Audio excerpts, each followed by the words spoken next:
Olá! Hoje vamos abordar um assunto que, olha, tem esquentado bastante. É a possibilidade, agora vista como bem real, de sanções internacionais contra o ministro Alexandre de Moraes. Isso pela Lei Magnitsky, lá dos Estados Unidos. Exatamente. O ponto-chave aqui, que as fontes que a gente analisou ressaltam, é uma mudança de percepção, né? Uhum. O que antes talvez fosse tratado assim até com uma certa ironia, talvez, agora parece ser levado muito a sério. Sim, é isso que as fontes indicam. Tem declarações públicas, tipo a do senador Marco Rubio, e também apurações circulando.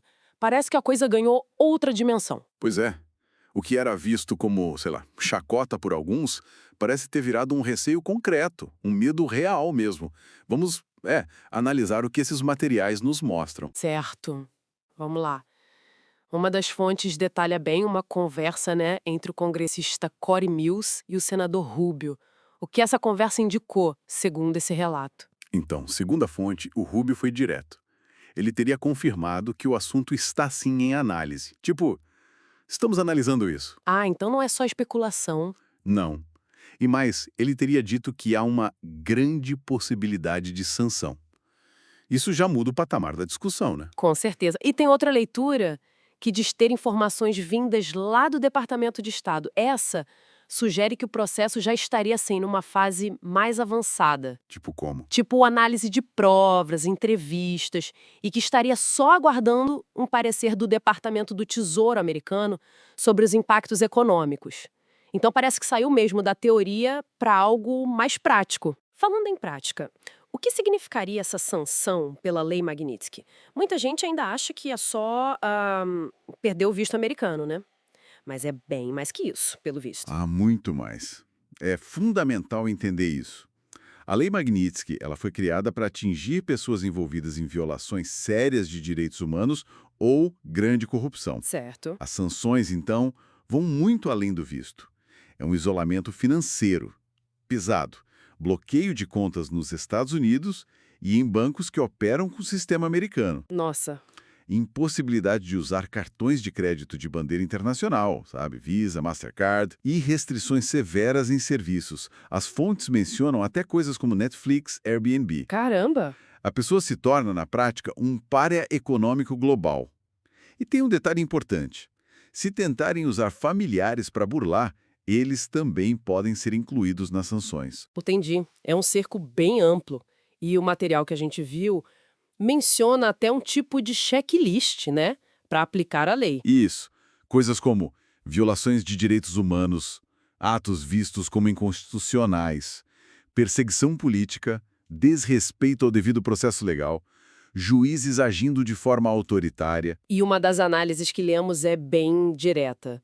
Diz que, nesse contexto que eles analisam, o Brasil estaria fazendo o bingo, cumprindo vários desses requisitos. Exato. E apontam casos específicos que estariam sendo olhados com lupa lá fora. A condução dos processos do 8 de janeiro, por exemplo, é citada frequentemente. Uhum. Mas o caso do Felipe Martins, esse é destacado como um leading case, um caso-chave, sabe? Por que especificamente? Bom, tanto por supostas violações continuadas de direitos humanos que alegam que ele está sofrendo, quanto por uma questão bem específica, uma alegada fraude na entrada dele nos Estados Unidos. Isso estaria chamando muita atenção por lá. Interessante. E o que eu achei curioso também é como essa discussão parece atravessar o espectro político lá nos Estados Unidos, né? Até fontes mais à esquerda. Sim, uma das leituras cita o jornalista Jamil Chad, por exemplo. Ele confirma que esse assunto das sanções está sim na mesa na Casa Branca. E qual seria a leitura dele? A apuração dele, segundo a fonte, sugere que o ex-presidente Trump poderia usar isso, caso eleito, como uma forma de sinalização global contra o que ele vê como censura, com o Brasil sendo um exemplo. Entendi. Então não é algo visto só por um lado do espectro americano. Parece que não. E esse é o ponto crucial que emerge de várias leituras, essa virada na percepção geral. O que era piada virou preocupação? Relatos dizem que antes, no estabelecimento brasileiro, rolava até uma brincadeira, tipo, quem vai ser sancionado primeiro? Agora o clima seria outro. Exatamente. Essa nova seriedade, esse receio, contrasta muito com o que as fontes descrevem como uma certa arrogância ou desprezo inicial pelo assunto. A chave virou, parece. Mas sempre tem um mais, né? Uma das fontes levanta uma hipótese. Uma sanção dessas não poderia, ao contrário, gerar uma união, uma frente ampla de apoio ao Moraes aqui no Brasil? Olha, as análises que a gente leu contestam bastante essa ideia. O argumento principal é que o cenário político hoje é bem diferente de 2022. Em que sentido? Mencionar uma aprovação do STF que estaria baixa. Uma fonte cita aquele número da Economist, de 12%. Citam também críticas que vêm aparecendo na mídia tradicional, como editoriais do Estadão pedindo limites ao Supremo. Verdade. Tenho visto isso. E o próprio desgaste natural do governo atual.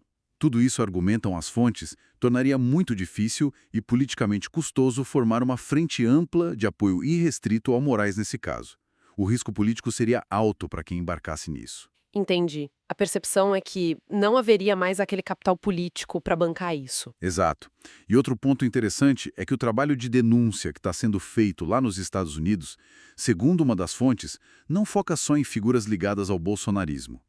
Ele descreve um padrão de supostas violações que afetaria a gente de diferentes espectros. Então, para a gente resumir o que esses materiais sugerem, a possibilidade de sanções, que parecia algo distante, talvez até fantasioso para alguns, agora é um cenário concreto, está na mesa. E as consequências seriam, bom, drásticas para quem for atingido. Sim, essa é a conclusão principal.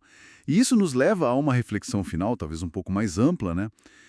Quais seriam as implicações para a soberania do Brasil, para as nossas relações internacionais, se esse tipo de sanção individual contra figuras de instituições nacionais começar a se tornar uma ferramenta mais comum, digamos assim, na política global? Fica aí para a gente pensar. Uma ótima reflexão. E fica a pergunta para o pessoal que está ouvindo, além de Moraes, quem deveria ser o próximo? Comente aí, aproveita e já curte, compartilhe, e, claro, inscreva-se no canal para acompanhar nossas próximas análises.